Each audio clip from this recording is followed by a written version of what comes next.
The first thing I noticed about the cabin was how quiet it was. Not peaceful quiet, dead quiet. The place sat alone near a lake in northern Michigan, surrounded by tall pine trees that blocked most of the sunlight. I rented it for a weekend in October after a rough breakup.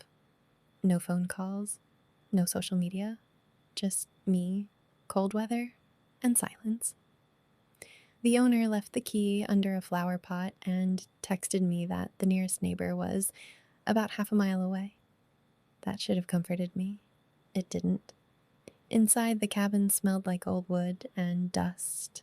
There were faded fishing photos on the walls and stacks of old books nobody had touched in years. Around sunset, while unpacking in the upstairs bedroom, I found a Polaroid camera sitting inside the closet. It was one of those chunky old cameras from the 90s. There was still film inside. I don't know why I got excited. Maybe because the cabin had no Wi-Fi and I was bored already. I took the camera downstairs and snapped a picture of the lake through the living room window. The photo slowly developed in my hand. The lake looked normal, but standing behind me, reflected in the dark window glass, was a man, tall, blurry, wearing what looked like a dark coat. I spun around so fast I nearly dropped the picture. Nobody. I checked every room in the cabin, locked the doors, even looked outside with a flashlight. Nothing. I convinced myself it was some weird double exposure from old film. That had to be it. Still, my chest felt tight afterward. About an hour later, I tried another photo, this time in the kitchen. Again, as the image developed, I saw the same figure behind me. Closer now. I remember my stomach dropping so hard it actually hurt. I turned around immediately. Empty kitchen. The only sound was the refrigerator humming. I should have stopped there. A normal person would have stopped there, but fear does strange things to your brain. Part of me wanted proof that I wasn't imagining it, so I kept taking pictures: bedroom, bathroom, mirror, front porch.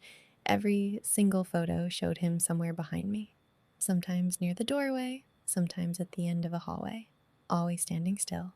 And every time I looked, nobody was there. By midnight, I was shaking badly enough that I couldn't hold the camera steady anymore. I locked myself in the upstairs bedroom and shoved a chair under the doorknob like that would help. Outside, the wind hit the lake hard enough to make the windows rattle.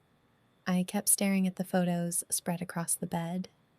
In each one, the figure looked a little closer. At 2 a.m., I decided I was leaving. I didn't care if I had to drive 3 hours back home in the dark. I grabbed my bag and headed downstairs. That's when I noticed the camera sitting on the kitchen table.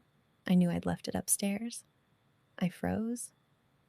Every hair on my arm stood up. Then I heard it. The sharp, mechanical click of the camera shutter.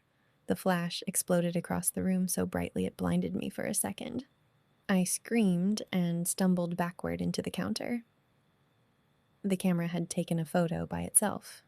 The digital clock on the microwave read 2:13 a.m.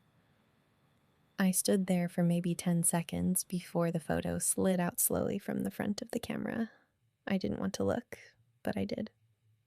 The picture showed me standing in the kitchen, alone. No figure behind me this time. At first, relief hit me so hard I almost laughed. Then I noticed something else. On the wall behind me, written in huge black letters, were the words, "He's taking the picture." I turned around.